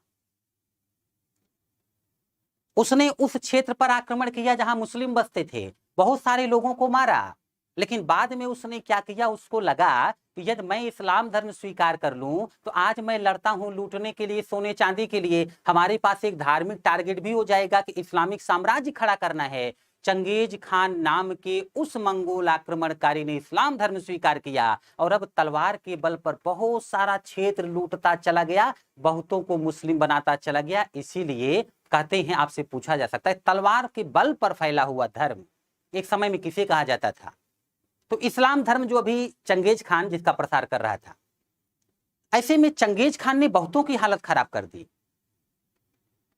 चंगेज खान ने अटैक किया इधर एल्दीज का जो क्षेत्र था उस पर। एल्दीज भगा भारत में, ये भारत की तरफ आया। और मैं आपको बता दूं, एल्दीज जो है, एल्दीज जब कमजोर पड़ा तो एल्दीज ने कुतुबुद्दीन, ये इल्तुतमिश के पास आने का प्रयास किया। और मैं आपसे बार बार कह चुका हूं कि अफगानिस्तान से निकल के पाकिस्तान पहुंचिए, पाकिस्तान से दिल्ली की तरफ बढ़िए। और इल्तुतमिश दिल्ली में था, राजधानी बनाकर रहता था। तुरंत दिल्ली के बाहर निकला और हरियाणा में तराइन की पहली लड़ाई हुई 1215 ईस्वी में। अब तराइन में क्या हुआ कि एल्दीज को इल्तुतमिश ने हरा दिया। एल्दीज का चैप्टर क्लोज। इधर कुआचा को भी इल्तुतमिश ने हरा के मार डाला, इसका भी चैप्टर क्लोज। अब सोचिए, इसने अपने आप को सुरक्षित रख लिया कि नहीं? रही बात चंगेज खान की, तो चंगेज खान अपने दुश्मनों का पीछा करता हुआ भारत में भी घुसा था। मैं यहां नाम लिख रहा हूं, अभी आगे है नाम जो है मैं चर्चा कर दूंगा। चंगेज खान अथवा तिमोचिन, आप ऐसे समझिए, चंगेज खान भी भारत की सीमा में घुसा था, लेकिन अपने कुछ दुश्मनों का पीछा करता हुआ आया और चला गया। तो क्या हुआ कि इल्तुतमिश डरा तो एक बार कि कहीं मेरा क्षेत्र ना छीन ले ये, पर किस्मत अच्छी थी कि बच गया। अब मुझे बताइए, इल्तुतमिश ने पूरी तरीके से अपने दुश्मनों का सफाया करते हुए भारत पर विधिवत तरीके से कंट्रोल कर लिया कि नहीं? यस या नो? तुरंत रिप्लाई करें। इल्तुतमिश ने तेजी के साथ भारत पर कंट्रोल कर लिया, अपने दुश्मनों का सफाया भी कर दिया कि नहीं? यस या नो? तेजी से लिखें, तेजी से रिप्लाई करें, यस या नो। अब सारा कॉन्सेप्ट यहीं पर क्लियर करने चल रहा हूं मैं, जो कुछ अब तक समझा रहा था। यस या नो? यस या नो? हाँ, वेरी गुड, सुन रहे हैं आप लोग ध्यान से। ऐसा किया इसने, और ऐसा करने के बाद पैगंबर मोहम्मद साहब के मरने के बाद इस्लाम धर्म के प्रमुख खलीफा होते थे। और दुनिया में कोई भी आक्रमणकारी जाए, वहां पर धर्म का प्रसार करे, वहां शासन करे, लेकिन शासन करने के लिए उसको मान्यता लेनी पड़ती थी खलीफा से। खलीफा राजनीति का भी प्रमुख था और धर्म का भी। खलीफा ही शासकों को सुल्तान का टाइटल देते थे। मोहम्मद गोरी को सुल्तान का टाइटल नहीं मिला था, महमूद गजनवी को भी सुल्तान का टाइटल नहीं दिया खलीफा ने, लेकिन इल्तुतमिश को अब सुल्तान का टाइटल भी मिल गया। तो खलीफा ये देखिए, चंगेज खान अथवा तिमोचिन का भारत पर आक्रमण हुआ। आप लोग नोट कर लेंगे। और उसके बाद आक्रमण हुआ और खलीफा अल मंसूर ने इल्तुतमिश को बच्चों सुल्तान की उपाधि दी। इल्तुतमिश को सुल्तान की उपाधि दी। अब ताकत में कोई कमी तो है नहीं, पूरी तरीके से शक्तिशाली है। अब ये पूरी तरीके से शक्तिशाली है। अब इल्तुतमिश के बारे में कुछ विशेष बातें समझ लीजिए। जो किया उसके आधार पर इसके कुछ टाइटल हैं, इसके बारे में कुछ प्रश्न पूछा जाता है। जैसे कि इसे गुलामों का गुलाम कहा जाता था, स्लेव्स ऑफ स्लेव। दरअसल गोरी का गुलाम ऐबक, ऐबक का गुलाम इल्तुतमिश। तो गुलाम का गुलाम इल्तुतमिश का गुलाम हुआ करता था, इल्तुतमिश ऐबक का गुलाम था। और तीसरी बात समझिए, इल्तुतमिश नाम का यह जो व्यक्ति है, इसने भारत में शासन व्यवस्था स्थापित करके दिल्ली सल्तनत को अस्थाई बनाया, इसे समझिए। इसीलिए इल्तुतमिश को दिल्ली सल्तनत का वास्तविक संस्थापक कहते हैं, रियल फाउंडर ऑफ दिल्ली सल्तनत। Iltutmish was real founder of Delhi सल्तनत। ये दिल्ली सल्तनत का वास्तविक संस्थापक है। मैंने आपसे बता दिया है कारण, क्योंकि 1215 ईस्वी में अपने दुश्मन को तराइन के तीसरे युद्ध में इसने हरा दिया था, ताजुद्दीन एल्दीज को। तो इसके दुश्मन का सफाया हो गया था। भारत में तो जो कुछ कर रहा था उससे शासन व्यवस्था स्थायी होती ही। नासरुद्दीन कुआचा को भी इल्तुतमिश ने हरा दिया था।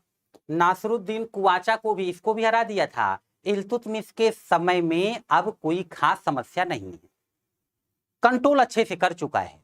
बट क्या है कि छोटे मोटे क्षेत्रों में विद्रोह होते रहते थे, वो अलग बात है। जैसे इसके समय में देखिए, इल्तुतमिश के समय में अवध में विद्रोह हुआ था। आपसे पूछा जा सकता है पृथु का विद्रोह किसके समय में हुआ? इल्तुतमिश के। और उसमें 1,20,000 मुस्लिम मारे गए थे। तो जाहिर सी बात है, इंडिया के लोकल लोग तो आसानी से इल्तुतमिश हो या ऐबक हो, उसका शासन स्वीकार नहीं करेंगे, तो विद्रोह तो करते रहेंगे। पृथु का विद्रोह हुआ इल्तुतमिश के समय में ही, इसको नोट करिएगा आप। अच्छा, इल्तुतमिश ने ग्वालियर पर भी आक्रमण किया था, ग्वालियर पर आक्रमण किया था। इस समय वहां का शासक बच्चों बर्मदेव हुआ करता था, बर्मदेव। तो अब सोच करके देखिए, दिल्ली से उत्तर में शासन है इसका, पश्चिम में पाकिस्तान तक, पूर्व में उधर बंगाल तक, और दक्षिण में भी मध्य प्रदेश की तरफ तक जाकर के यह व्यक्ति शासन कर रहा है। लगभग उत्तर भारत इस समय मुस्लिम शासकों के कंट्रोल में है। इल्तुतमिश ने जो सिक्के जारी किए थे उस पे अरबी में लेख लिखे हुए थे, अरबी लेख युक्त चांदी और तांबे का सिक्का इसने जारी किया था। तो उस पे अरबी में लेख लिखे हुए थे। ये प्रश्न भी आप लोगों से पूछा जाता है। टंका इसका सिक्का बच्चों, एक वजन है उस समय का 175 ग्रेन का था, जीतल 78 ग्रेन का था। और इल्तुतमिश के समय में बंगाल में जो है गयासुद्दीन ने भी विद्रोह किया था, गयासुद्दीन ने विद्रोह किया। तो विद्रोह तो होते रहते थे। कुल मिला जुला के अब इल्तुतमिश भारत में अस्थायी रूप से शासन कर रहा है। यहां तक बात क्लियर? यहां तक बात क्लियर? आप लोग आसानी से समझ गए मैं क्या बोल रहा हूं? किसी को कोई कंफ्यूजन? एक बार क्लियर कर दे फिर मैं आगे बढ़ जाऊं। यहां तक कोई कंफ्यूजन? हाँ, मंगोलिया चाइना साइड, चाइना के पास है। खलीफा और बगदाद, अल मंसूर बिल्लाह ने। हाँ बिल्कुल, कई लोग बड़े जानकार हैं, देख रहा हूँ। बहुत अच्छा बच्चों, बहुत जानकार हैं। ठीक है, सारे लोग समझ गए, सारे लोग समझ गए। मेंटली प्रेजेंट हो सारे लोग? आगे बढ़ूं मैं। अब जो बोलूंगा थोड़ा सा तेजी से बोलूंगा और बहुत कुछ क्लियर करता चला जाऊंगा। ठीक है, बहुत बढ़िया, आप लोग समझ रहे हैं। अब देखो, इल्तुतमिश ने बहुत कुछ अच्छा किया, लेकिन जो डायलॉग मैं मारता रहता हूं किसी भी शासक को समझाने के बाद, वो डायलॉग अभी खत्म नहीं हुआ है। भारतीय इस व्यक्ति से परेशान है और कुछ नहीं कर पा रहे होंगे जो लोग, वो बद्दुआ देंगे, और बद्दुआ में बड़ा असर होता था। इल्तुतमिश नाम का यह व्यक्ति भारतीयों को परेशान करता रहा, भारतीयों की बद्दुआएं लेता रहा, और रिजल्ट ये रहा कि इस व्यक्ति के मरने के समय पर इसके बच्चे तो कई थे, बट इसकी एक बेटी को छोड़ दो तो सारे बच्चे नाकारा टाइप के थे। जैसे जिनको कुछ अता पता ना हो, अगर किसी व्यक्ति के पास समझ बहुत कम है तो ऐसे लोगों को पप्पू बोल दिया जाता है। गांव में बहुत सारे उदाहरण आप लोगों ने देखे होंगे। तो बस समझिए, आज के बाद इनके जो सारे बेटे हों पप्पू टाइप के हैं। और जो बेटी है इनकी बस वही योग्य है। इल्तुतमिश मरते समय पर बहुत दुखी मन से ये बोल रहा था अपने लोगों को कि भाई लोग, यदि चाहते हो कि मेरे बाद मेरे क्षेत्रों पर कोई शासन करे तो मेरी बेटी को सुल्तान बना देना, बेटों पर रिस्क मत लेना। ये नाकारा टाइप के लोग हैं। इल्तुतमिश के मरने के बाद इसकी जो है बेटी को सुल्तान बनाया जाना था, लेकिन वो दौर बहुत अलग था। उस समय पर मार काट होती थी। वैसे भी जो मुस्लिम आक्रमणकारी थे वो महिलाओं को बहुत कम रिस्पेक्ट देते थे। अब एक महिला को सुल्तान बनाना कठिन कार्य है और उस समय के लोग जल्दी एक्सेप्ट नहीं करेंगे। इसीलिए जो इल्तुतमिश है, वैसे इसके भी दरबार में दो विद्वान थे, मिन्हास उस सिराज, आप लोग नोट कर लेंगे, और मलिक ताजुद्दीन। ये मलिक ताजुद्दीन है, ताजुद्दीन। तो मिन्हास उस सिराज ने बच्चों एक किताब लिखी है तौकाते नासरी, तो ये तो आप नोट कर लेंगे। छोड़िए, रुकनुद्दीन फिरोज शाह नाम का व्यक्ति 1236 से लेकर के ये 1236 ईस्वी तक कुछ महीने के लिए शासक बना। इल्तुतमिश के मरने के बाद बेटी सुल्तान नहीं बनी, एक बेटा बना। लेकिन बेटी ने दिल्ली के लोगों के बीच में जाकर लोगों से रिक्वेस्ट किया कि बताइए, आपके सुल्तान चाहते थे कि मैं सुल्तान बनूं और मेरा भाई सुल्तान बना है, आप लोग मुझे सुल्तान बनवाइए, अपने पूर्व सुल्तान की जो इच्छा थी उसको पूरा करवाइए। दिल्ली वाले वैसे जल्दी इमोशनल नहीं होते, ना इमोशनली किसी का सपोर्ट करें, लेकिन क्या है यहाँ पर कि इस बार इमोशनली रजिया सुल्तान को ले जाकर के सुल्तान बनवा दिया गया। और अब जो अगली सुल्तान है वो महिला सुल्तान है, और दिल्ली सल्तनत की पहली महिला सुल्तान, पहली क्या उसके बाद तो कोई ऐसा हुआ ही नहीं, लेकिन पहली तो है ये रजिया जो है पहली महिला सुल्तान कही जाती है।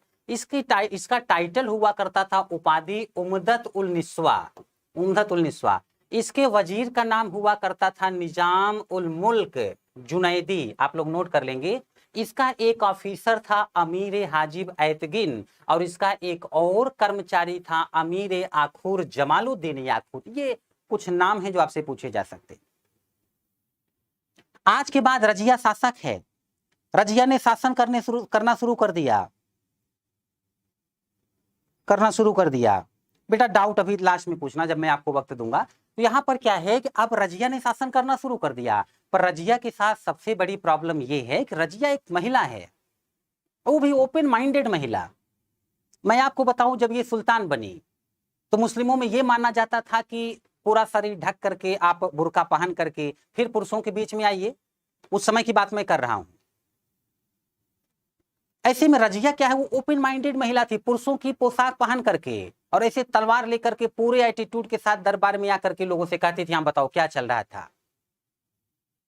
अब खतरनाक टाइप के बड़े बड़े जो है जो तुर्क अधिकारी थे, वो 40 तुर्क सरदार, उनको बुरा लगने लगा। उनको लगा कि ये महिला हमारी लीडर, ऊपर से जो मान्यताएं हैं इस्लाम धर्म की उसके खिलाफ काम कर रही है। लोग रजिया की जान के दुश्मन बन गए। मुझे लगता है जो ये गाना लिखा है उसने जरूर इतिहास पढ़ा होगा कि रजिया गुंडों में फंस गई। रजिया के साथ आज यही है, यही कंडीशन है। अब आप सोच करके देखिए, अगर शक्ति कपूर, प्रकाश राज, परेश रावल ऐसे लोगों की हेड बना दो आप कटरीना कैफ को, तो आपको लगता है सारे लोग जीने देंगे? उन्हें जान से मार देंगे। आज के बाद इल्तुतमिश का जीना हराम कर दिया गया। ये रजिया का जो अधिकारी कभी इल्तुतमिश के प्रति समर्पित थे, ईमानदार थे, आज रजिया की जान के दुश्मन हैं। बहुत सारे लोगों ने मिलकर के रजिया के खिलाफ विद्रोह करने का प्लान बनाया। और सोच करके देखिए, अगर रजिया का एरिया इतना बड़ा है, वो दिल्ली में बैठती हैं, एक जगह विद्रोह हो जाए जाके उसका दमन करें, दूसरी जगह विद्रोह हो उसका दमन करें, तीसरी जगह विद्रोह हो उसका दमन करें, कितना भागेंगी? बड़ी प्रॉब्लम हो जाएगी। बार बार जगह जगह पर जाकर के रजिया विद्रोहियों को मारने लग गई। जो 40 तुर्क सरदार थे उसमें कईयों ने विद्रोह किया। ये ऐसा ही है जैसे पहले सामंतवाद था। मैंने कहा था ना, तराइन की पहली लड़ाई में पृथ्वीराज चौहान के साथ बहुत सामंत थे, पर दूसरी लड़ाई में बहुतों ने धोखा दे दिया। ऐसा ही धोखा अब यहां पर ये अधिकारी दे रहे हैं जो रजिया के अधिकारी थे। और ऐसे में रजिया लास्ट में 2-4 अधिकारियों को हराया इसने। बस बाद में भटिंडा नाम की जगह पर एक अधिकारी हुआ करता था अल्तुनिया, उसको हराने गई, पर वहां पर उसने इन्हें कैद कर लिया। जेल में बंद करके उस अधिकारी ने आकर के इनसे कहा कि मैडम देखो अच्छा नहीं लग रहा, आप जेल में हैं, तो आप एक काम करिए, मुझसे शादी कर लीजिए, मैं भी सुल्तान आप भी सुल्तान, पति पत्नी में तो ऐसे कोई अंतर नहीं है, तो फिर हम लोग मिलकर शासन करेंगे। मरता क्या न करता, रजिया ने शादी कर ली उस अल्तुनिया नाम के अधिकारी से। दोनों वापस दिल्ली आ रहे थे। हरियाणा में कैथल नाम की जगह है, वहीं पर कुछ लुटेरे थे कि कुछ राजपूत थे या कुछ जाट थे, क्लियर नहीं मिलता। वहीं पर रजिया सुल्तान और अल्तुनिया की हत्या कर दी गई। तो मतलब 4 साल तक शासक थी, लेकिन इनका जीना हराम था। आप इनके बारे में ऐसे समझिए, इनके बारे में इतनी कहानियां उल्टी सीधी उड़ाई जाती थी। रजिया सुल्तान अगर पता चले किसी ऑफिसर के साथ कमरे में बैठकर मीटिंग कर रही हैं, तो गेट के बाहर खड़े होकर हो सकता है 4 लोग मुस्कुरा रहे हों। एक इनका अधिकारी हुआ करता था अमीर याकूत, जमालुद्दीन याकूत। जब वो ऐसे हाथ करता था तो रजिया उसके हाथ पर पैर रख के घोड़े पे चढ़ती थी। कईयों ने तो ये कहानी उड़ा दी कि रजिया उनसे शादी कर चुकी है। तो आप समझ सकते हैं रजिया का जीना मुश्किल हो गया। कई इतिहासकार लिखते हैं कि रजिया जैसा उस समय कोई योग्य सुल्तान था ही नहीं। रजिया की एक ही कमी थी, वो महिला थी। कुल मिला जुला के फिर भी रजिया ने लंबे समय तक, क्या 4 साल तक शासन किया। 1240 में रजिया और अल्तुनिया का कत्ल जो है ये बेटा कैथल में कर दिया गया। रजिया 3 वर्ष 6 माह 6 दिन की शासिका थी। रजिया पहली महिला सुल्तान थी, ऐसा मैं बोल चुका हूं। रजिया इल्तुतमिश की पुत्री थी, ये भी मैं बोल चुका हूं। तो रजिया का चैप्टर तो यहां पर बेटा जाकर के क्लोज हो गया। रजिया का चैप्टर तो यहां पर क्लोज हो गया। रजिया के बाद फिर वही समस्या है, इल्तुतमिश के नाकारा टाइप के बच्चे अब शासक हैं। अधिकारी प्लान कर रहे थे कि कैसे इल्तुतमिश के वंशजों को पीछे करके हम लोग पावरफुल हो जाएं। सुल्तान का कोई वंशज शासक बनेगा तभी जो मुस्लिम लोग हैं यहाँ पर, जो मुस्लिम प्रजा थी वो शांत रहती। तो डायरेक्ट तो सुल्तान बनना कठिन है। इसीलिए प्लान करते हुए जो रजिया के बाद अगला शासक बना रजिया के बाद जो अगला शासक बना उसका नाम है मुइजुद्दीन बहराम शाह। 1240 से 1242 तक इसके समय में बच्चों एक पोस्ट बनाई गई नाइब ए मामलिकात, और यह ऐसा पद है जो सुल्तान के बाद सबसे ताकतवर व्यक्ति धारण करता था। मतलब सुल्तान भी समझो इस पद के सामने कुछ नहीं है, वास्तव में सारी पावर यही यूज करेगा। तो मुइजुद्दीन बहराम शाह के समय पर नाइब ए मामलिकात नामक पद का गठन कर दिया गया। और इस पद पर पहली बार जो व्यक्ति बैठा, सुल्तान और वजीर के बीच का पद था ये। तो जो व्यक्ति पहले सुल्तान होता था, फिर एक मंत्री हुआ करते थे, वजीर कहलाते थे, ऐसा पहले था। अभी वजीर से भी बड़ा ये पद बनाया गया है नाइब मामलिकात। तो सुल्तान के बाद यही है। तो ऐसे में क्या है, पहली बार ये जो है जो व्यक्ति इस पर बैठा, ये आप मत लिखिएगा, कबीर इख्तियारुद्दीन ऐतगिन नाम है। तो ये ऐतगिन है, ये बच्चों ऐतगिन है। पहली बार इस पद पर जो व्यक्ति बैठा उसका नाम है ये ऐतगिन, है ना, ऐतगिन को मिला। तो उसके बाद क्या है कि थोड़े समय बाद ही उस शासक को मार दिया गया, मुइजुद्दीन बहराम शाह को। अब अलाउद्दीन मसूद शाह नाम का व्यक्ति शासक बना। सारे नाकारा टाइप के लोग हैं, थोड़ा सा मेंटली प्रेजेंट रहते हुए कुछ बातें मेरी सुन लो तो ये टॉपिक खत्म हो जाएगा। सारे नाकारा टाइप के लोग हैं। अगले शासक को भी कुछ समय बाद मार दिया गया। फिर नासरुद्दीन महमूद शाह शासक बना। 1246 से लेकर के 1265 ईस्वी तक यह व्यक्ति शासन किया है, नासरुद्दीन महमूद शाह। लेकिन यह कितना प्रतिभाशाली था इसको आप ऐसे समझो, जिस समय इसको दरबार में रह करके कार्य करना होता था, उस समय पर यह व्यक्ति दरबार छोड़ करके घर के किसी कोने में बैठ करके टोपियां सिल रहा होता था। सुई धागा लेकर के टोपियां सिलता था, और वही टोपियां मार्केट में सेल करवा करके जो आमदनी होती थी उसी से आइसक्रीम गोलगप्पे वगैरह खाते थे भाई साहब, वरना नहीं खाते थे। तो समझ सकते हैं कितने टैलेंटेड होंगे ये। इनकी पत्नी चूल्हे पर खाना बनाती थी, फिर इनसे आकर कहती कि हाथ जल गया, बताओ सुल्तान की बीवी हूं, नौकरानी लगवा दो। ये कहते देखो मार्केट डाउन है, टोपी बिक नहीं रही है, तो जब इनकम ही ढंग से नहीं है कहां से नौकरानी को सैलरी दूंगा मैं। तो अब आप इनका टैलेंट समझ पा रहे होंगे, अब आप इनका जो है टैलेंट समझ पा रहे होंगे। तो ये जो है कैसे शासन कर पाएंगे। और इसी बात का फायदा उठाते हुए बलबन नाम का एक व्यक्ति था। बलबन। दरअसल बलबन जो है वो बच्चों इल्तुतमिश का गुलाम हुआ करता था और बलबन जो है वो नासरुद्दीन महमूद शाह का प्रधानमंत्री था। ये नासरुद्दीन महमूद शाह का प्रधानमंत्री था। बलबन ने अपनी बेटी की शादी कर दी नासरुद्दीन महमूद शाह से। अब बाद में बोल दिया होगा कि बेटा हमारे अब सन इन लॉ हो तो ज्यादा टेंशन नहीं लेना है, सारा मैं अपना जो दायित्व है शासन करने का वो सब मैं देख लूंगा, आप आराम करो, टेंशन ही मत लो। वैसे पहले से कहाँ इनको टेंशन होती थी किसी बात की। अपनी बेटी की शादी इसके साथ बलबन ने करके उसके बाद धीरे धीरे करके अपनी पावर बढ़ाते हुए एक समय ऐसा आया कि उसने नासरुद्दीन महमूद शाह का ही कत्ल कर दिया और अब जो व्यक्ति शासन करने जा रहा है उसका नाम है बलबन।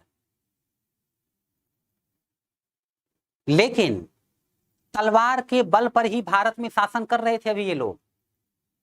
हाँ, पूरा का पूरा अगर नहीं कहेंगे तो लगभग उत्तर भारत इनके कंट्रोल में है।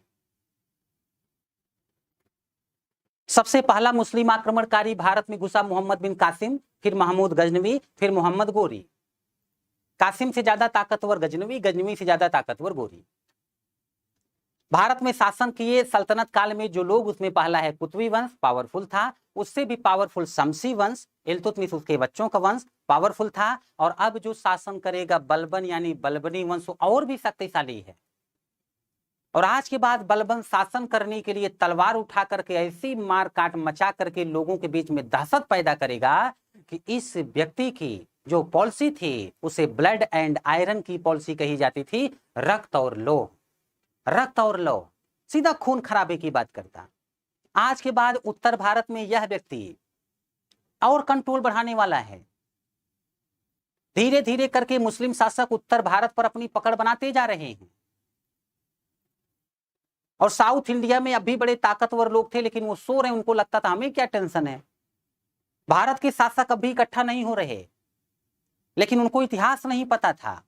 उनको पता नहीं था कि भारत की सीमाएं ही कुछ ऐसी हैं कि अगर एक बार भारत में कोई घुस जाए तो हिंद महासागर के उत्तर से लेकर के हिमालय के दक्षिण तक, म्यांमार के वेस्ट से लेकर के उधर अफगानिस्तान के ईस्ट तक सबको प्रॉब्लम होगी, आज नहीं तो कल होगी।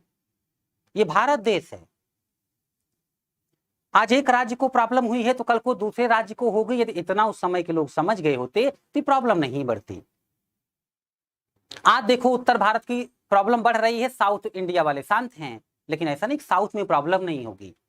बलबनी वंश पढ़ाते ही जैसे मैं खिलजी वंश पर आऊंगा, आप देखना कितनी बुरी हालत हो जाएगी साउथ इंडिया में लोगों की। कैसे अलाउद्दीन खिलजी जैसे लोग साउथ वालों का जीना हराम कर देंगे। और अलाउद्दीन खिलजी क्या, अलाउद्दीन खिलजी तो सिकंदर बनना चाहता था, उसका बस चलता तो सिकंदर बनता, वो तो दुनिया जीतना चाहता था, तो दुनिया वालों का भी जीना हराम करता।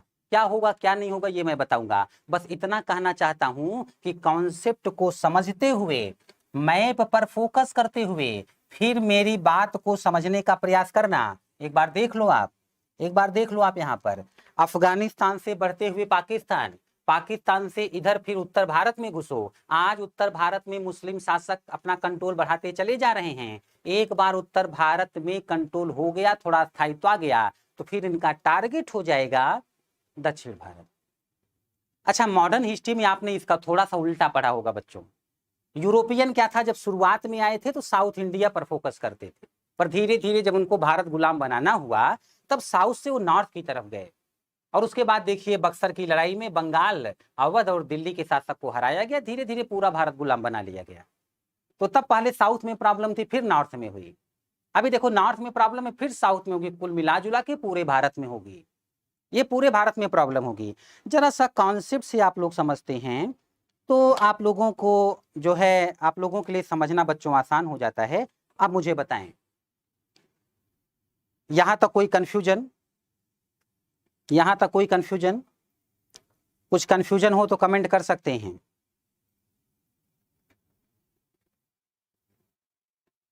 अजीत पांडे जी, मैं डिस्कस करूंगा इस पर, निश्चिंत रहें आप लोग, सारे महत्वपूर्ण पॉइंट बताए जाएंगे। जितना मैंने समझाया, यहां तक कोई कंफ्यूजन?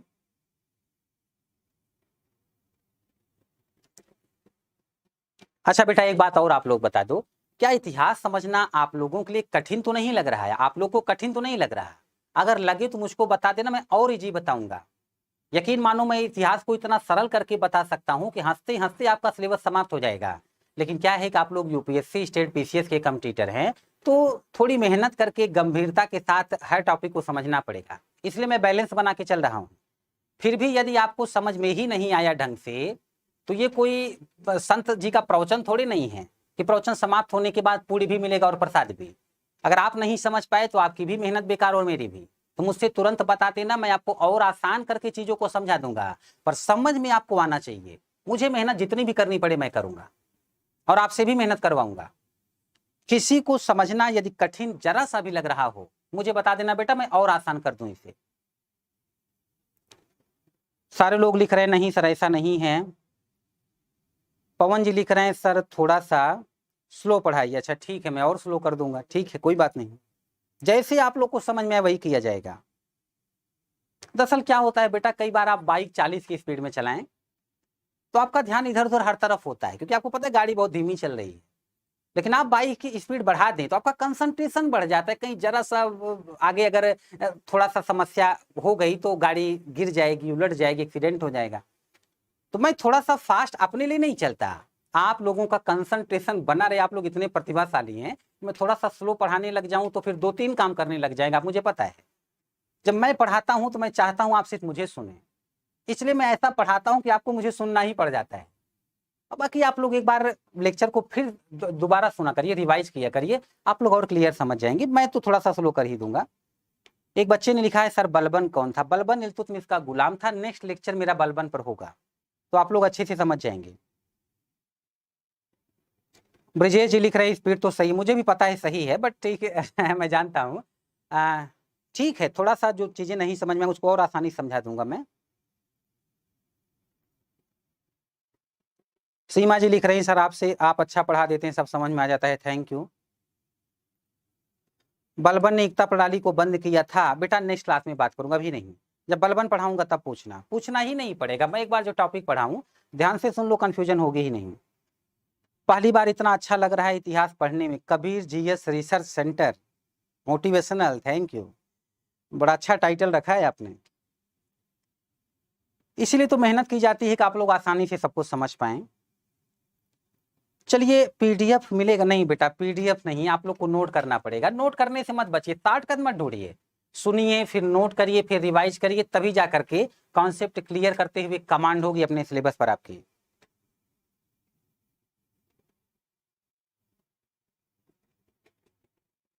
अच्छा अच्छा अच्छा कविता जी धन्यवाद।